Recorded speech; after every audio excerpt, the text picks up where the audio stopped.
Presiden Prabowo Subianto mengumumkan bahwa Badan Pengelola Investasi Danantara bakal resmi diluncurkan pada 24 Februari 2025. Daya Anagata Nusantara atau Danantara dibentuk untuk konsolidasi kekuatan ekonomi di Badan Usaha Milik Negara atau BUMN. Pembentukannya pun diklaim bertujuan untuk mengoptimalkan pengelolaan aset negara melalui konsolidasi dalam suatu dana investasi nasional.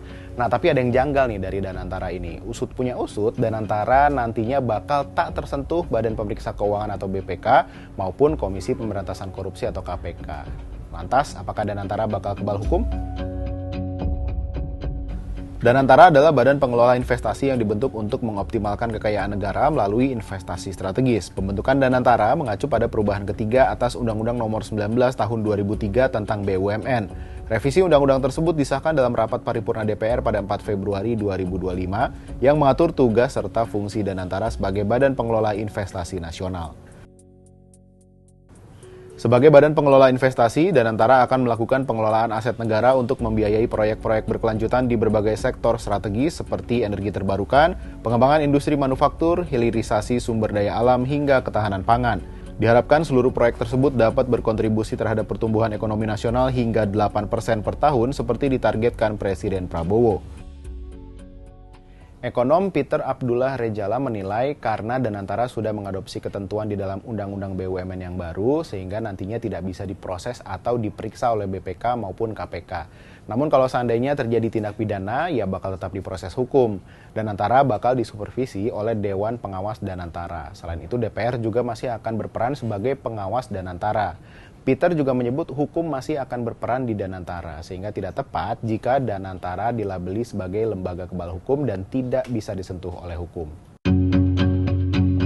Pembentukan Danantara dimaksudkan untuk pengelolaan BUMN yang lebih profesional, sebab selama ini BUMN menghadapi hambatan, yaitu ketika BUMN mengalami kerugian, selalu ada pihak yang disalahkan. Dengan kondisi tersebut, banyak pihak lantas menuduh hal tersebut sebagai kriminalisasi. Padahal kerugian BUMN tersebut bisa jadi adalah kebijakan bisnis yang memang berpotensi untuk salah dan merugi, seperti halnya praktek ekonomi yang wajar. Nah, dengan Undang-Undang BUMN yang baru atau Business Judgment Rule, kalau BUMN mengalami kerugian dan kebijakan diambil secara benar melalui tata kelola yang baik dan tidak terjadi konflik of interest, maka pengambil kebijakan atau direksi BUMN itu tidak bisa dipersalahkan. Namun, pengambil kebijakan atau direksi BUMN tetap dapat diproses secara hukum ketika dalam pengambilan keputusan terjadi konflik of interest dan tidak melakukan tata kelola yang baik.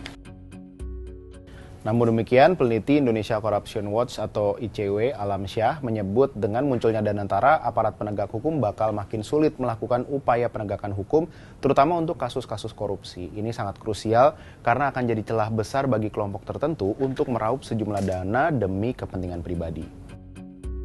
Anggota Komisi 11 DPR Haris Turino juga mengkhawatirkan model pengawasan semacam ini. Kebijakan baru ini menurut dia juga bakal berdampak pada target penerimaan yang ditetapkan dalam Anggaran Pendapatan dan Belanja Negara 2025. Karena selama ini negara mendapat penerimaan dari dividen BUMN. Haris menilai proyeksi penerimaan APBN dari setoran dividen tahun ini bisa mencapai sekitar 80 triliun rupiah. Nah, meski banyak gunjang-ganjing, mari sama-sama memberi kesempatan bagi pemerintah dengan Danantaranya agar bisa menjadi katalisator pertumbuhan ekonomi dengan mengkonsolidasikan aset-aset penting dan mengoptimalkan entitas kekayaan negara.